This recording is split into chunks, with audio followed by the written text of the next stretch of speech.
Did anybody here happen to be in London in 2017? Well, probably nobody, fine. Yeah, great. Back then, you probably used some online website to find a nice, good restaurant. And you did that. And well, in London in 2017, the best restaurant was called The Shed at Dulwich. It was praised by reviewers for the atmosphere, for the food. It became a top one on TripAdvisor for weeks. It had a waiting list of months. Well, what makes this restaurant special? It's not the food, it's not the atmosphere, but the fact that this restaurant did not exist. So the reputation of the restaurant preceded it. And that's not, well, an isolated case, because there are way more cases of reputational failures. What does that mean? Well, think of Harvey Weinstein, the Hollywood movie producer, or of Elizabeth Holmes, the CEO of Theranos, this big health tech company, which promised to be able to detect dozens of diseases from few blood samples, so few blood drops, actually, taken with a finger stick. Well, both Harvey Weinstein and Elizabeth Holmes had very good reputations. These reputations remained untainted for very long, even if, in the meanwhile, their behaviors were not so good and were actually, well, Weinstein was convicted for his crimes, and Elizabeth Holmes is currently facing a trial. Why is this relevant here? Well, the point is that these people managed, and many more people in the world and companies and organizations managed to have their reputations completely disconnected from actual behavior. And that's a problem, because we use reputations a lot. We trust reputations every day in our everyday life with so many things. Next time you ask your friend for, let's say, a good hairdresser or who a good babysitter could be, so someone you can leave your kids with confidently, well, you're actually using reputation. And we trust reputations because we assume that reputations are a valid, a reliable measure, or, let's say, an indication of people's behaviors. The problem is that that's true in many cases, but there are also many other cases in which we observe this disconnect. I am a sociologist and I do research on reputation, and I find really fascinating this disconnect, the fact that sometimes horrible people have very good reputations and the other way around. And in my work, I use lab experiments. So what I do is that I invite people to the lab, I give them money, real money, and I ask them to make decisions. The decisions they need to make are usually about how to split this amount of money between themselves and someone else, which is an unknown stranger sitting in the room, sitting somewhere else.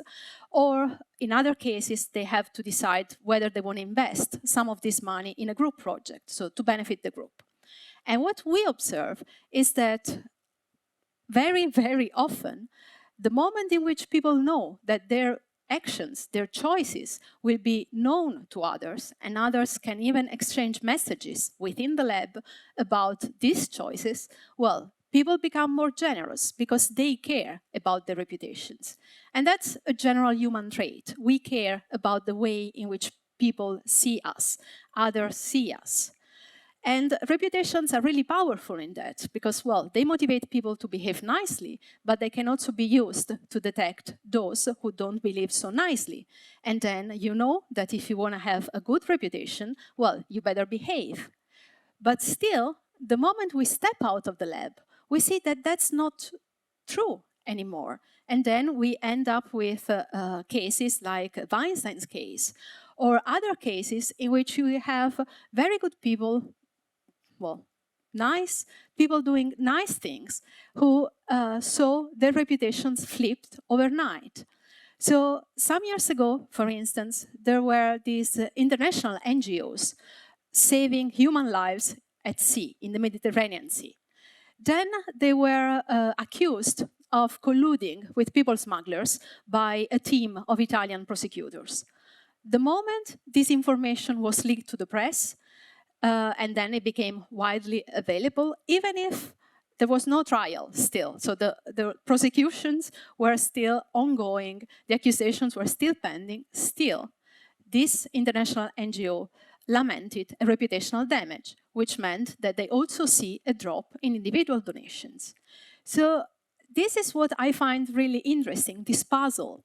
Why are reputations so fickle, and what can we do to make them a bit more reliable or to regain trust in them? And here I would like to share a couple of thoughts with you. The first thing that can explain why in some contexts reputations don't work is the lack of gossip.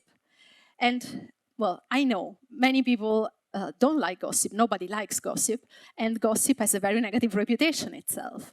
But still, we know from research in anthropology, sociology, psychology, well, many disciplines, that gossip works, because gossip has many positive functions, because it's a cheap way to punish deviance, it's a way to reaffirm the importance of social norms, it's also an easy way to identify, to select those who are good partners for whatever interactions we want to have, and those who are bad partners.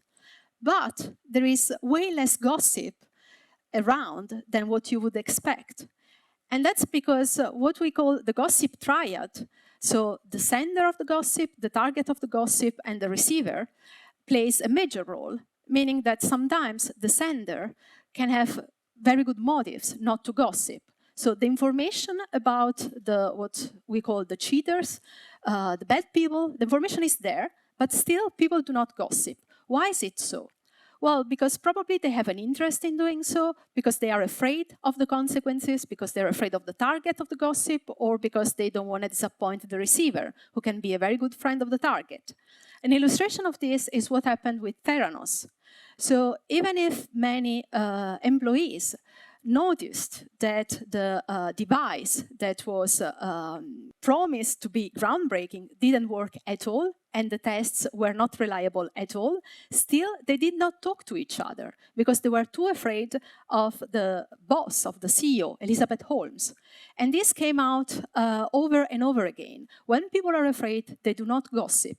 But that means that critical voices are left out, and then reputations are not updated in the correct way.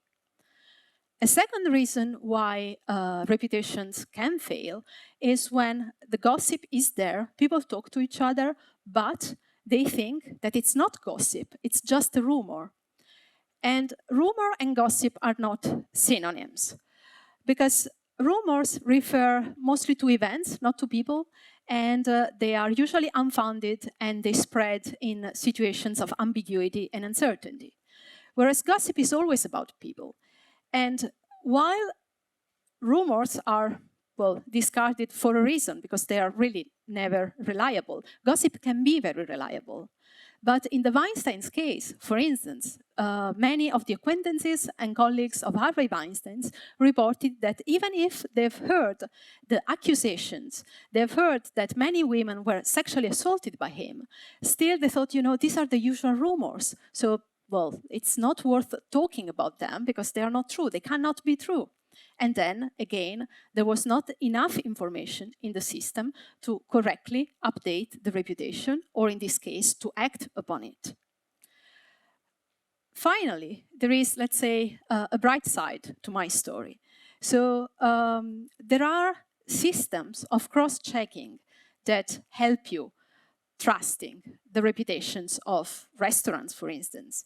So if you want to spend a huge amount of money when you go out for dinner, well, rather check the Michelin guide or another accredited system that requires inspectors to visit the restaurant several times, actually, to make detailed reports and also to assess that restaurant according to some generally shared criteria and evaluations. So it's not about personal taste, but there are reasons why some restaurants end up on the guide and some others don't. Another very clear example of accredited cross-checking system is, for instance, the academic world, the universities, the high education institutions. They award degrees of different kinds. Well, that degree means that the person completed a trajectory, that that person went through different stages, learned, acquired some skills. In the Elizabeth Holmes case, well, she managed to lure people, investors, into giving her millions of dollars by playing the card that she was a dropout from the School of Engineering at Stanford. The thing is that she never received a degree, a bachelor degree from that school.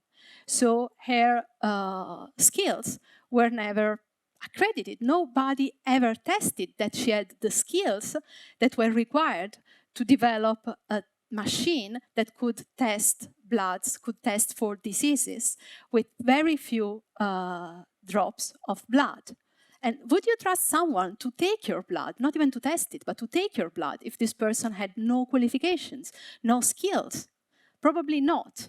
So you shouldn't trust people who proudly tell you, you know, I didn't even complete my bachelor, but I have all these other skills. If this person is trying to sell you a groundbreaking technological device, well, you need some skills, you need some accreditation. Same happens in science.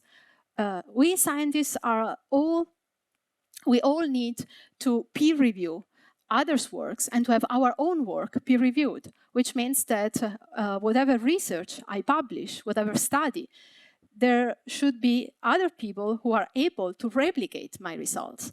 And that's another system of cross-checking that is a guarantee of the fact that, well, my results are reliable. My reputation as a scholar can be trusted. So my take-home message is, well, pay attention to the gossip, be cautious. I know it can be horrible, but if there is no gossip going around, then you better be suspicious. The second message is, anytime you receive gossip information about someone and you receive it from different people several times, don't discard it immediately as a rumor, but try to think if maybe it's a gossip, so maybe it's an evaluation about someone's behavior. And finally, trust accredited reputation systems. Thank you.